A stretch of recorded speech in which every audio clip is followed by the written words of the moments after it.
Don't be so hard on yourself. Instead, say, I am where I am as a result of past thoughts and past words and past actions.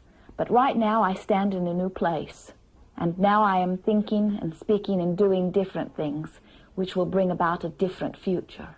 If you can imagine that as you stand here right now in your present, and you're thinking of something you do not want, or speaking it, or even acting toward it, and you are feeling negative emotion, imagine that as you are standing here, you are spewing a sort of red inky mist into your future. In like manner, as you are standing here in your now, thinking or speaking or acting in the direction of something that you do want, and feeling good about it, you are spewing a white, iridescent mist into your future.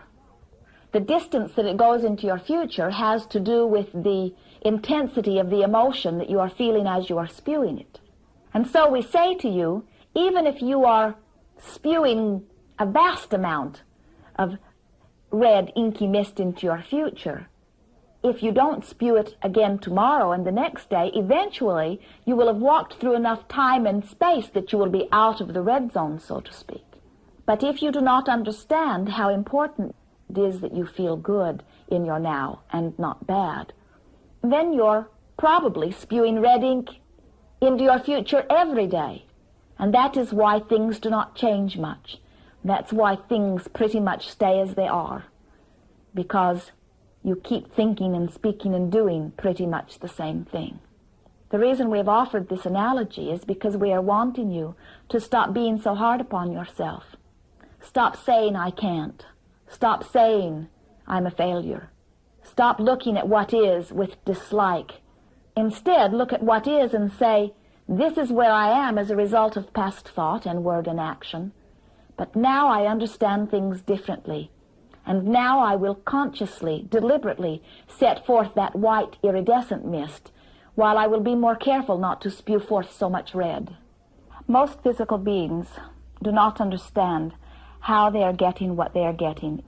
And so they do not deliberately set forth thought, but they allow whatever thought that comes to them to remain.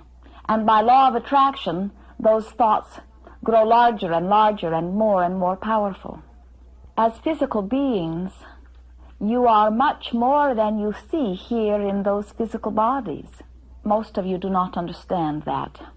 While some of you believe that you lived before this lifetime, and some of you believe or want to believe, you hope, that there will be something beyond this lifetime, there are very few of you who understand that right now that there is another part of you that exists also in the inner dimension.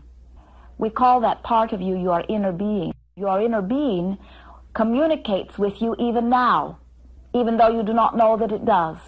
For indeed, every emotion that you feel is communication from your inner being. It is a sort of guidance system, not to guide you to the great right or wrong in the sky, but to guide you to appropriate thought, word, or action as they are related to what you want.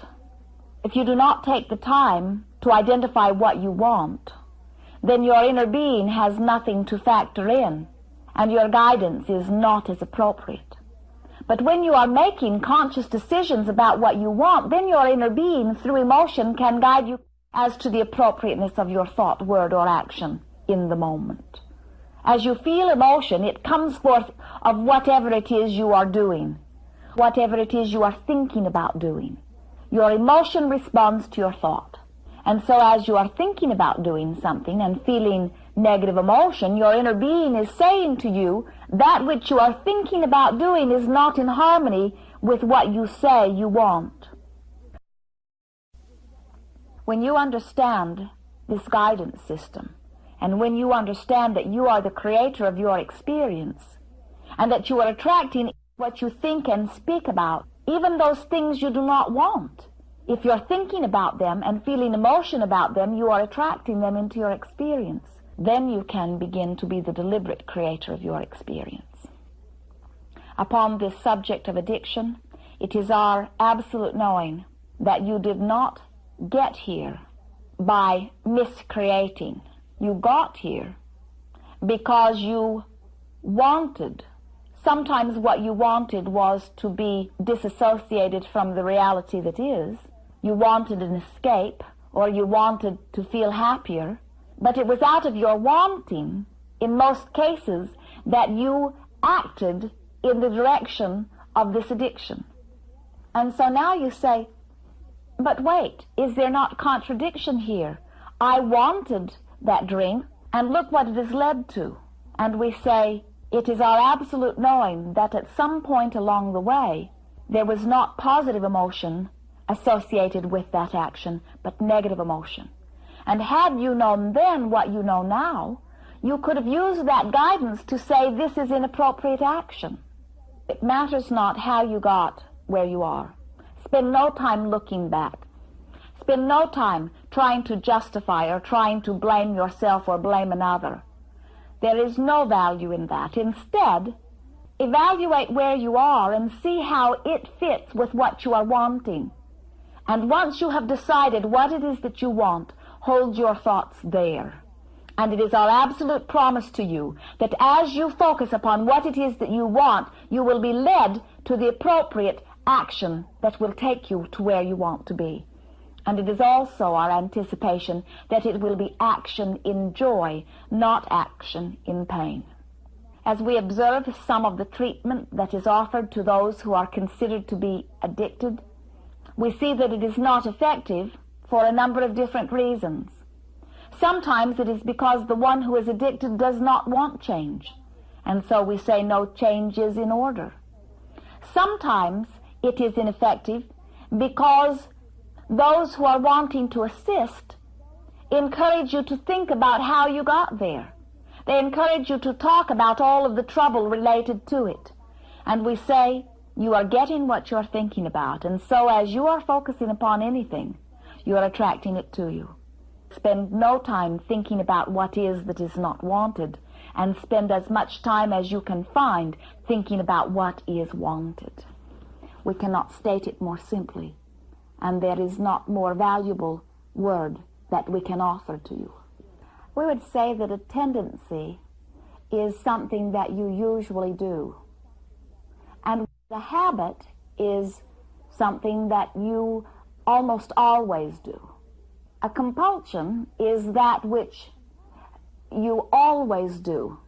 An addiction is that which you always do, even as you resist the idea, even as you really would rather do something else.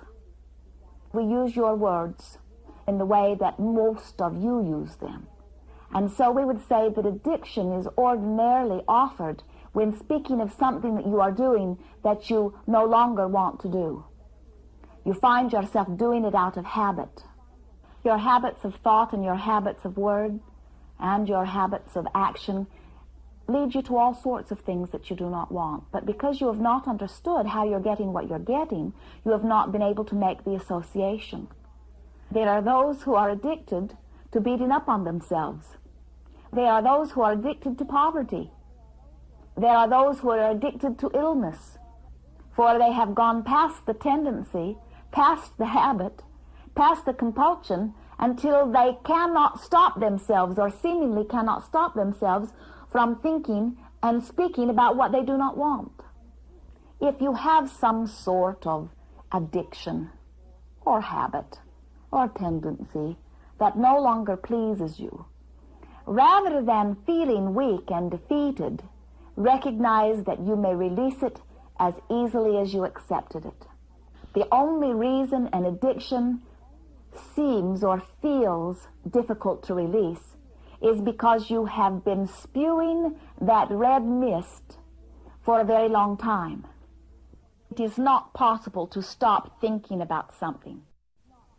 Now, what we are meaning by that is when we say do not think about that, at the very moment that you are trying not to think about that, you are thinking about that which you are not supposed to think about. One who is no longer wanting to smoke finds himself wanting to smoke more when he is in a discussion about not smoking than at many other times. The conversation about not doing it stimulates the wanting to do it, because the subject has been brought forth and the desire is already existing within. And so what we are really speaking about is switching desires of what is wanted and letting your desire to have one thing win over your desire to have another.